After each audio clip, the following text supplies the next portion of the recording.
Le christianisme a pour fondement la vie. C'est une question de vie. Si on vous pose la question qu'est-ce que le christianisme, si vous êtes chrétien, vous pouvez répondre que vous possédez une vie nouvelle, que votre vie ancienne n'a plus d'intérêt, elle est morte. Par votre nouvelle naissance, vous appartenez à Christ. Et lorsque vous décidez de quelque chose, ce n'est pas la peine de vous demander si ce serait bien ou mal. Vous vous demandez tout simplement si je fais ceci ou cela, ma vie intérieure en sera-t-elle affectée? La puissance de Christ qui est en moi va-t-elle être touchée? Comment cette vie intérieure réagira-t-elle à tout cela, à tout ce qui se présente à moi? Il est étonnant de voir que beaucoup de chrétiens se contentent de se conformer à un modèle extérieur, alors que ce que Dieu nous a donné par la nouvelle naissance ne peut être une accumulation de nouvelles règles auxquelles nous serions encore assujettis. Il ne nous a pas introduits dans un nouveau Sinaï régi par des tu feras et des tu ne feras pas.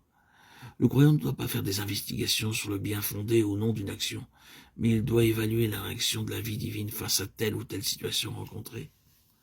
Nous possédons désormais la vie de Christ et c'est aux indications de cette vie que nous devons être attentifs. Si lorsque vous devez agir dans une certaine direction, la vie s'élève en vous et vous donne une réponse positive, s'il y a cette onction intérieure, 1 Jean 2, 20 et 27, alors vous pouvez aller de l'avant en toute confiance. C'est la vie intérieure qui vous a indiqué cela. Mais si cette vie intérieure décline et est abattue, alors vous devez savoir que ce que vous aviez envisagé doit être abandonné, même si cela paraît louable. Nous savons que les non-chrétiens sont gouvernés par le principe du bien et du mal. Qu'est-ce qui différencierait alors un chrétien d'un non-chrétien si ce même principe les gouvernait tous deux? La parole de Dieu nous montre clairement que le chrétien est contrôlé par la vie de Christ et non par un code d'éthique externe. Il y a quelque chose de vital dans le chrétien qui répond à tout ce qui est de Dieu et qui réagit contre ce qui n'est pas de Dieu. Et tout ce qui n'est pas de lui. C'est pourquoi nous devons prendre garde à ces réactions intérieures. Quand le flot de la vie intérieure jaillit en réponse à nos questions, nous devons suivre ce courant. Mais quand il décline, nous devons délaisser cette voie. Elle n'est pas pour nous. Elle ne nous concerne pas. Nous ne voulons pas être gouvernés par ce qui est externe, extérieur, ni par les pensées qu'elles viennent de nous ou des autres. Les autres peuvent approuver une certaine chose et en pesant le pour et le contre, nous pouvons aussi penser que c'est bien. Mais ce n'est pas cela, vivre la vie intérieure. Nous devons toujours être dans la situation de connaître et de demander à Dieu le discernement pour alimenter et être gouverné par notre vie intérieure, par cette présence de Christ en nous, pour rester en communion avec le Christ et non pas être dirigé par notre connaissance, mais par cette vie intérieure. Elle seule peut contrôler, diriger, guider notre vie. Elle dépasse tout savoir, toute connaissance, qui étrique et limite l'esprit, l'enferme dans une cage dorée où se contente et se satisfait de ce qui lui est proposé intellectuellement. Il vit dans une autosuffisance sans vivre en communion avec le Christ, avec cet esprit de Dieu.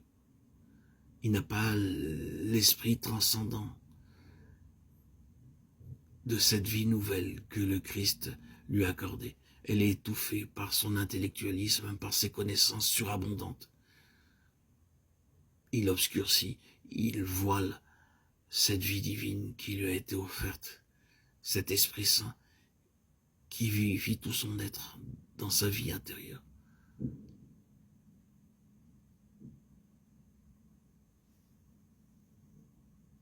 Il est régi par sa vie extérieure et son être intérieur est voilé. Lui-même ne bénéficie plus des ressources qu'il a reçues par sa nouvelle naissance. Elles sont taries, étouffées. Imbu de lui-même, pris et emprisonné par sa connaissance, il s'est perdu en oubliant la vie l'arbre de vie, cette vie intérieure qui coule tel un fleuve dans le cœur, dans l'être de l'homme, et qui ne se tarit pas, est devenu un marécage stagnant, laissant place à des moustiques et des bêtes qui n'ont pas de place et qui ne doivent pas être dans son esprit. Il a laissé le pouvoir à la connaissance, au savoir, et non à l'intellectualisme, et non à l'esprit de Dieu, l'esprit de vie, qui devait contrôler sa vie. Il a préféré manger de l'arbre de la connaissance du bien et du mal, et il en est mort.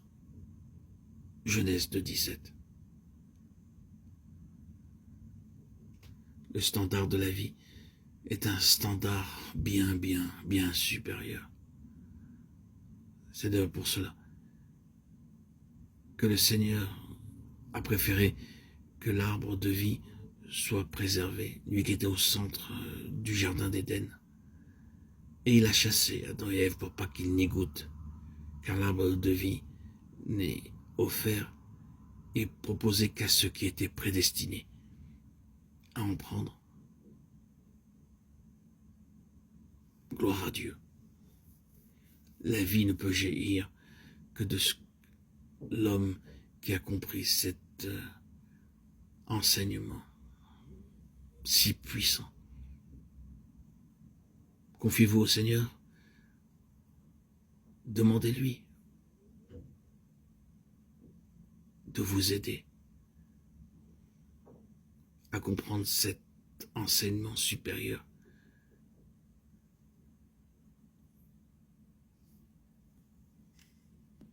qui dépasse toute logique, tout raisonnement, toute contrefaçon.